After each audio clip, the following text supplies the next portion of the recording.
Përshëndetje të gjithëve. Sot do gatuajmë një recetë që na kthem pas në fëmijëri. Është një tavë spinaçi, ashtu si na e bënin mamat tona, por me një prekje të veçantë që e bën edhe më të shijshme. Le të fillojmë nga puna. Këtu kam 3 qep të njoma, do i marrim edhe pjesën e kërcellit, por edhe gjethet. I ndajmë në fillim qepët në 4 pjesë dhe më pas i presim. Marrim edhe pjesën e gjetheve dhe fillojmë t'i presim imët. Qepët e prera i vendosim në një tigan, natyrisht që tigani do jetë i thellë, pasi në të njëjtin tigan do shtoj edhe spinaqin. I shtuam vaj ulliri, 4-5 lugë të gjellës me vaj ulliri, i bëjmë një kaurdisje të plot qepës. Si e shikoni, pak nga pak qepa po fillon të marrë ngjyrë. Është momenti për të shtuar 1 kilogram me spinaq. E që është në tigan, atëherë unë do ta shtoj në 2 pjesë. E lëm 5 minuta me kapak dhe me njerë bie vëllimi i spinaqit. Shtojmë sasin tjetër të spinaqit dhe sërish do ta lëm 5 minuta të tjera.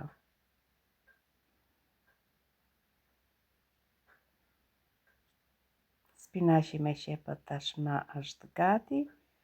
Merremi me përgatitjen e salsës. Në një tas fillojmë të shtojmë të gjithë përbërësit radhë. Shtojmë 2 vezë, 1 lugë të çajit me krip,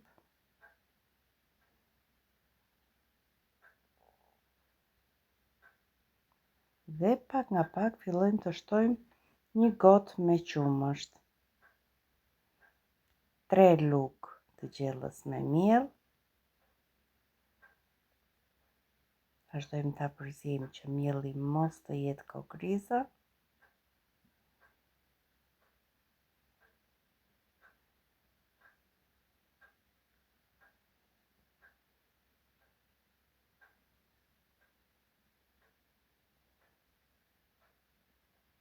Është për një salsë e njëjtë, është momenti për të shtuar spinaqin. Shtojmë spinaqin, e përziej me masën e përgatitur.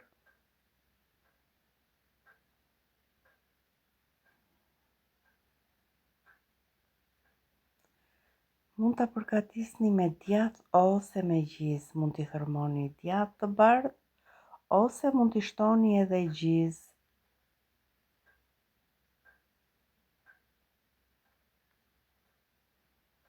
E përziej mirë dhe për 10 minuta ne e përgatitëm këtë tavë. E vendosim në tavë, duke e mbuluar sipër me djathë kaçkavall për t'i dhënë atë koren e bukur të kuqe, por për t'i shtuar edhe shijen.